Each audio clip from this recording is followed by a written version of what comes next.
Hello friends, how are you doing? And I hope you really are having a great and fun time and everything is going smooth and awesome, right? So we are doing the chapter mineral nutrition, and let us see some questions on this, on the CBSE pattern of this chapter. Which type of condition is created by leg hemoglobin in the root nodules of legumes? Yes, absolutely. The condition which is created over here is the anaerobic condition. Why? Because in the presence of oxygen, the nitrogen fixation, okay, the nodules in the root, that would not be effective, and hence the anaerobic condition is very, very important. So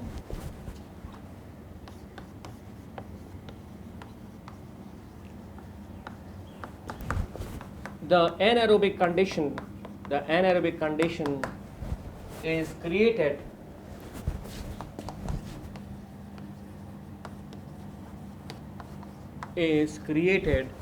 by leg hemoglobin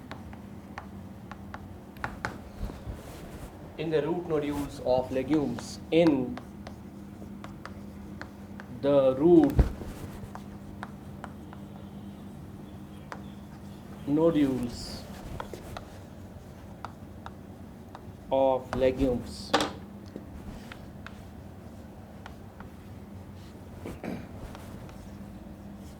Right? The anaerobic condition is created by leg hemoglobin in the root nodules of the legumes, and thus we see that yes, this anaerobic condition is created over here. Right. We move on to the next question. Define mineral nutrition. So what do we mean by mineral nutrition? Are we taking in minerals, or how are the plants? What are they feeding minerals? So what do you mean by this? Mineral nutrition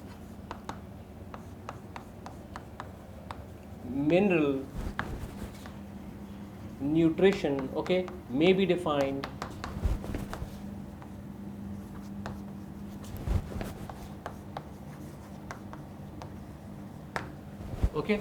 mineral nutrition may be defined as the absorption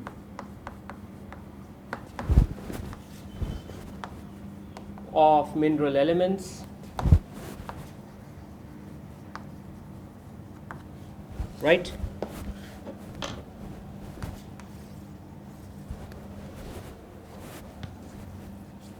Mineral nutrition may be defined as the absorption of mineral elements along with water,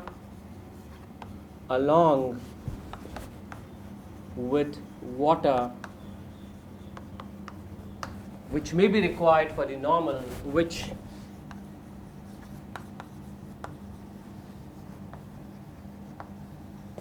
may be required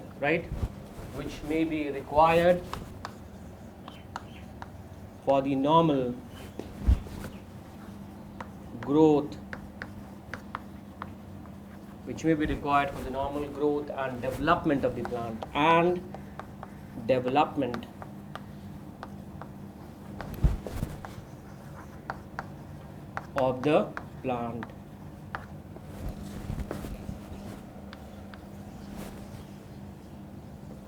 Right. So mineral nutrition may be defined as the absorption of mineral elements along with water, which may be required for their normal growth and development of the plant. Right, absolutely. We now move on to the next question.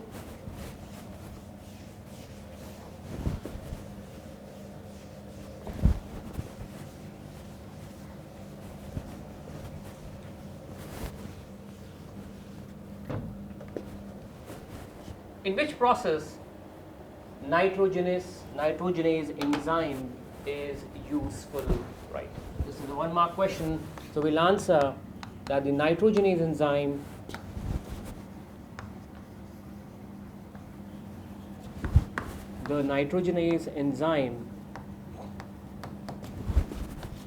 is useful. The nitrogenase enzyme is useful for the process of nitrogen fixation is useful for the process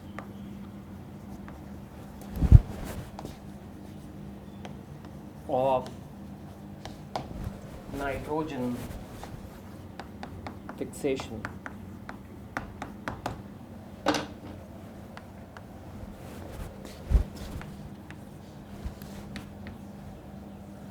The nitrogenase enzyme is useful for the process of nitrogen fixation, right?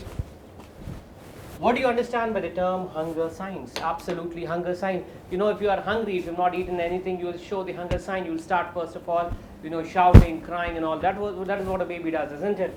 When a baby is not given any food, he or she starts crying, because at a very young age, the child cannot speak. So you understand, okay, the child is crying very badly, so probably he or she needs milk or something, right? So that is what hunger signs are, and yes, absolutely. So the hunger signs are the signs, are the deficiency symptoms in the deficiency or the absence of any mineral element. The plant will show the deficiency symptoms, and that's what the hunger signs are. Okay?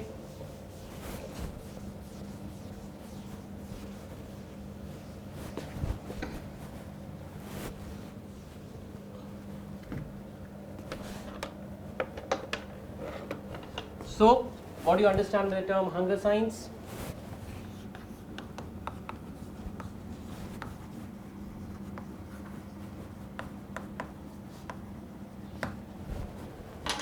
The hunger signs are the deficiency symptoms.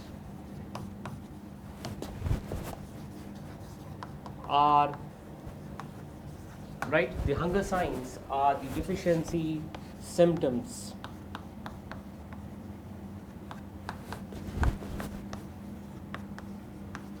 in the absence of any mineral element.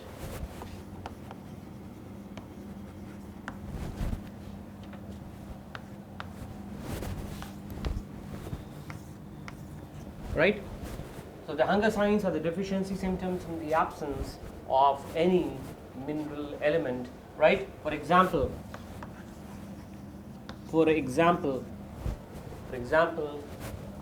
in the absence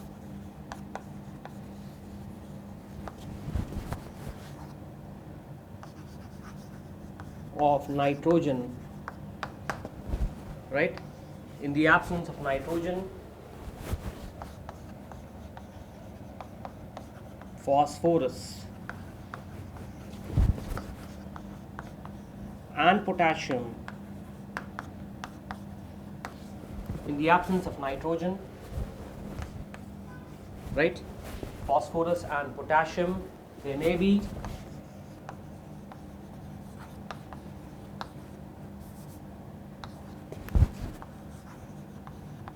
growth,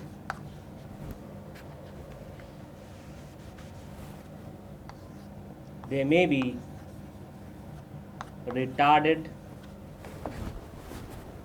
growth.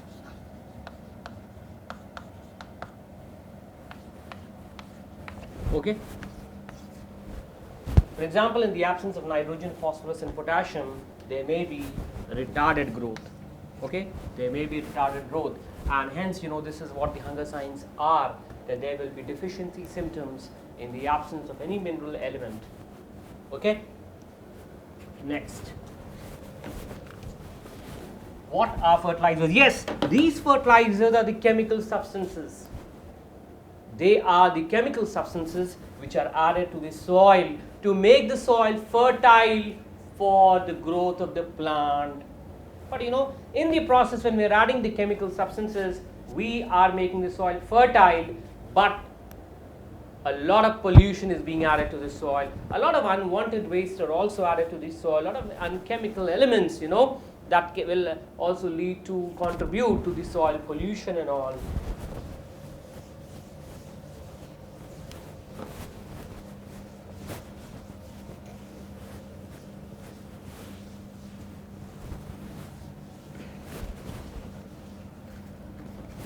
Right. So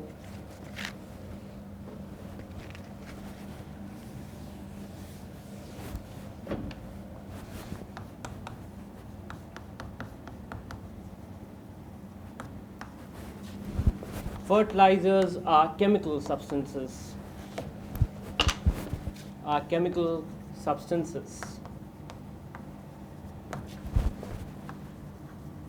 Which, right? Fertilizers are chemical substances which includes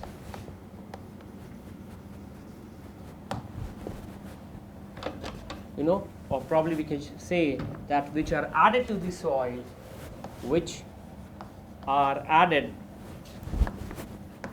to the soil, right, to increase the fertility of the soil, to increase the fertility, which are added to the soil to increase the fertility of the soil.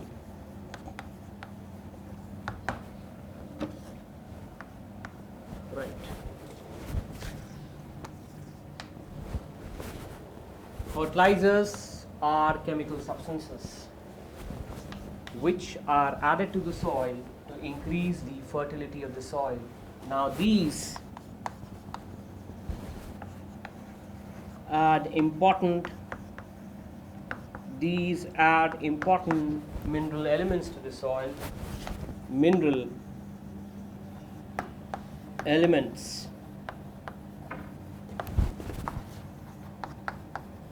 to the soil and also lead to soil pollution and also lead to soil pollution, right? These add important mineral elements. These add important mineral elements to the soil and also lead to the soil pollution. That is, these are these fertilizers, right?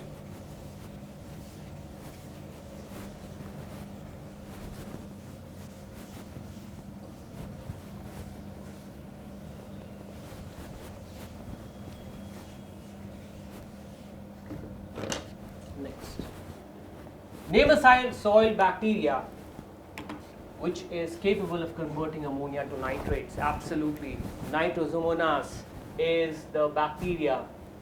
Okay, Nitrosomonas is the bacteria. Nitrosomonas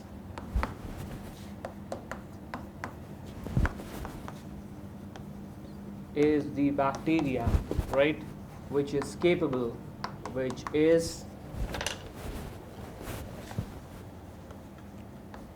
capable of converting ammonia to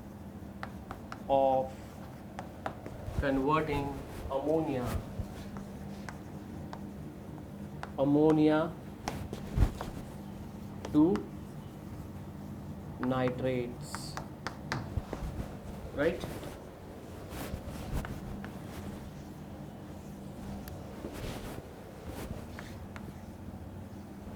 Nitrosomonas is the bacteria which is capable of converting ammonia to the nitrates. Right. Now what will we see? So Nitrosomonas is the bacteria which is capable of converting ammonia to nitrates, and also we will see that this Nitrosomonas, what does it do? Okay, this is, hence we can say that this is involved in the nitrogen fixation whole process. Okay, and this is a this is chemotroph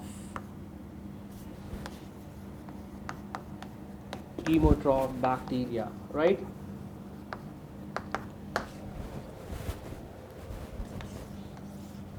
That is, it can manufacture its own food. This, along with Nitrosomonas, Nitrococcus, can manufacture their own food. Right. We now move on to the next question. Explain briefly the special modes of nutrition in plants.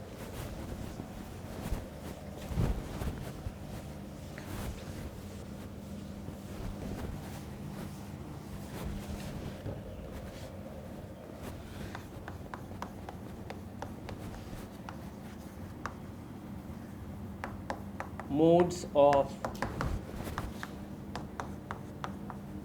nutrition in plants. The mode of nutrition can be many. First of all, there can be the autotrophic nutrition. Okay, the autotrophic nutrition. And in this also we have two categories, the photoautotrophic and the chemoautotrophic. Right? Photoautotrophic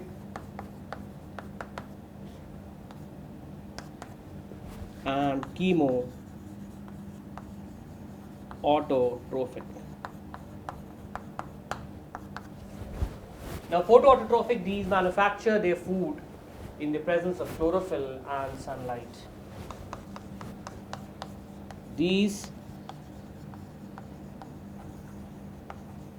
manufacture food in presence of chlorophyll,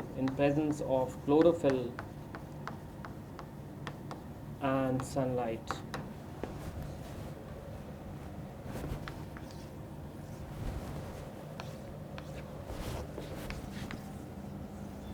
These manufacture food in the presence of chlorophyll and sunlight.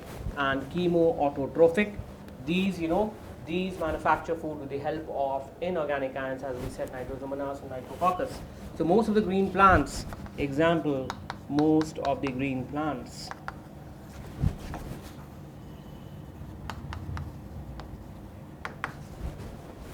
Right?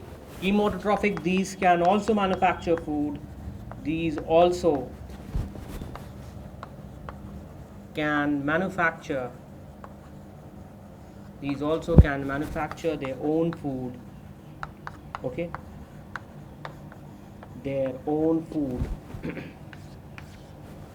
These also can manufacture their own food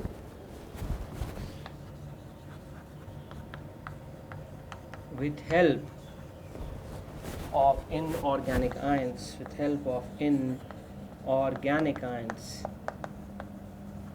Example of this is nitrosomonas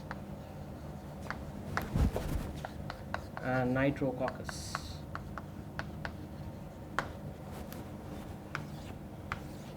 Okay, nitrosomonas and nitrococcus. This is the autotrophic mode of nutrition. Talking about the heterotrophic mode of nutrition, we will see again there are various categories.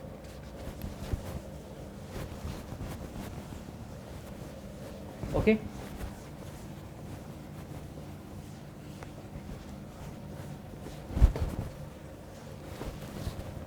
So,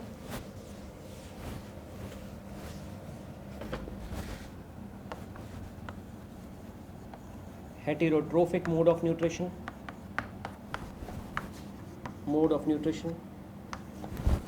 In this,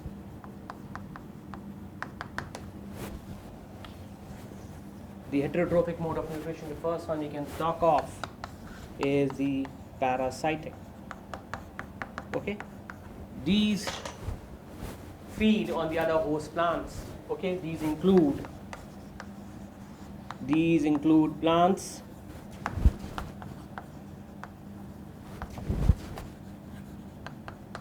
which can feed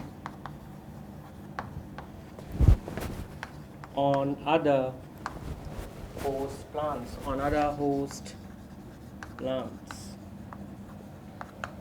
The second one is saprophytic mode of nutrition. Saprophytic.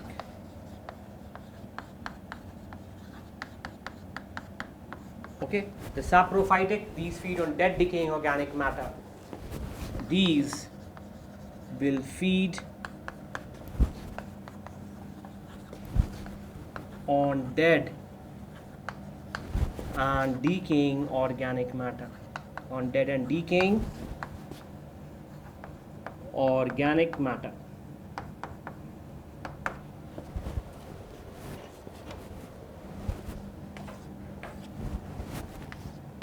Okay, so the saprophytic, these will feed on dead and decaying organic matter. The parasitic, these include plants which can feed on the host plants.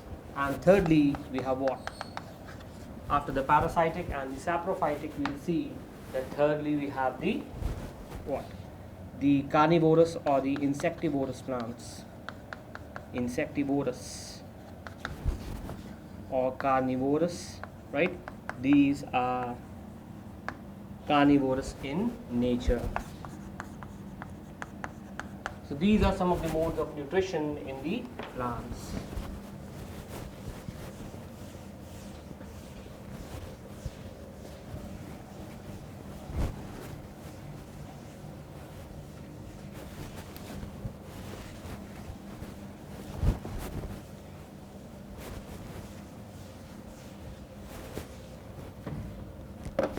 Moving on to the next one, what are parasites? How are they dependent on other plants for their food? As we said, we have already discussed them. Parasitic plants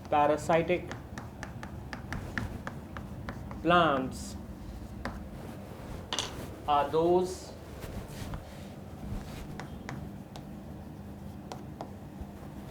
which cannot manufacture their own food, okay? Which cannot manufacture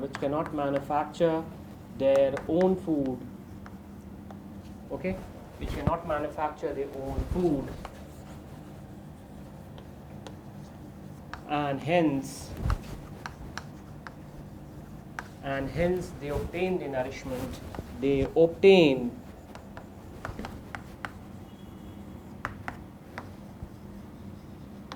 their nourishment, okay, and hence they obtain the nourishment from the host plants.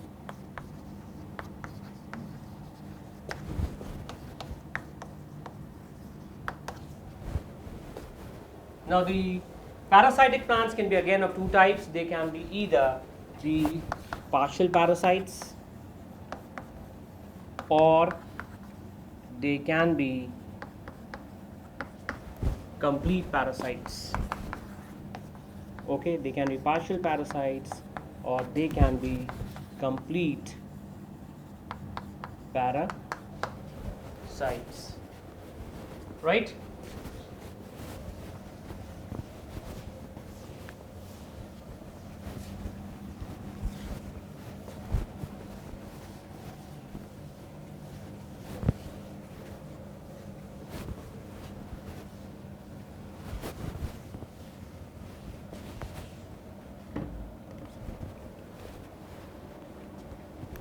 Write the symptoms of mineral deficiency in plants. Right. Some of the symptoms of mineral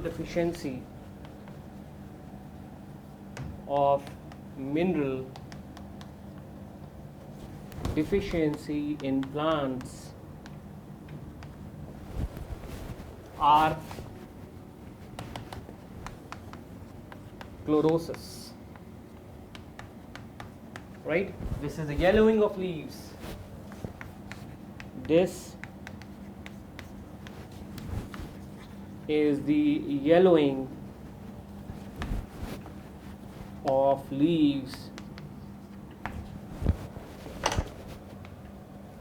due to absence of chlorophyll. Due to absence of chlorophyll, right? So this is the yellowing of leaves. This is yellowing of leaves due to the absence of chlorophyll. After chlorosis, we can talk about necrosis. Okay, necrosis, this involves the death of the cells. This involves the death of the cells. Then we can talk of abscission, which is the premature fall, right? Abscission, this is nothing but the premature fall of leaves in parts of the plant, premature fall of leaves and other parts of the plant of leaves and other parts of plant, right? And fourthly, we can talk of the stunted growth and development, stunted growth and development. Okay, stunted growth and development, which may be due to the absence of important minerals like nitrogen, NPK, okay, nitrogen, phosphorus, potassium, and all that. Stunted growth and development.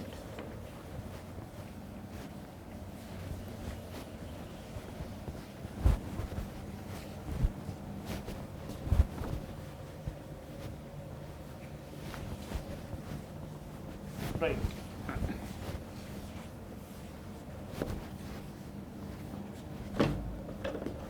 Next, we talk about the last question. Mention the criteria to determine the essentiality of an element. Okay? The criteria to determine the essentiality, okay? The essentiality of element.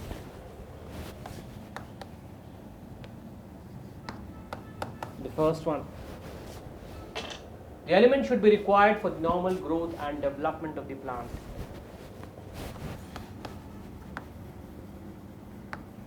The element should be required. The element should be required for the normal, okay, for the normal growth and development of the plant. The element should be required for the normal growth and development of the plant. Right?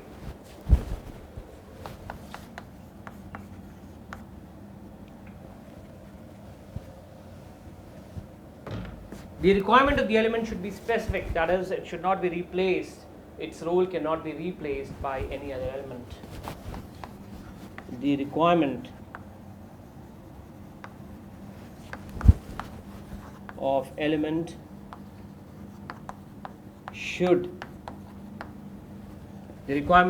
should be specific, that is, it should not be replaced, okay, it should not be replaced by any other plant. In the absence of that mineral element, there should be deficiency diseases. In the absence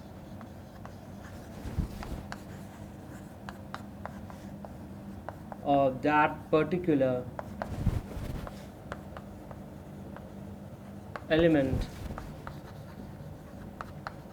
there should be, okay, deficiency disease. Fourthly, what we can say, the deficiency disease would be cured, or the deficiency symptom would be cured, on putting that element or replacing that element. Relief of the deficiency symptom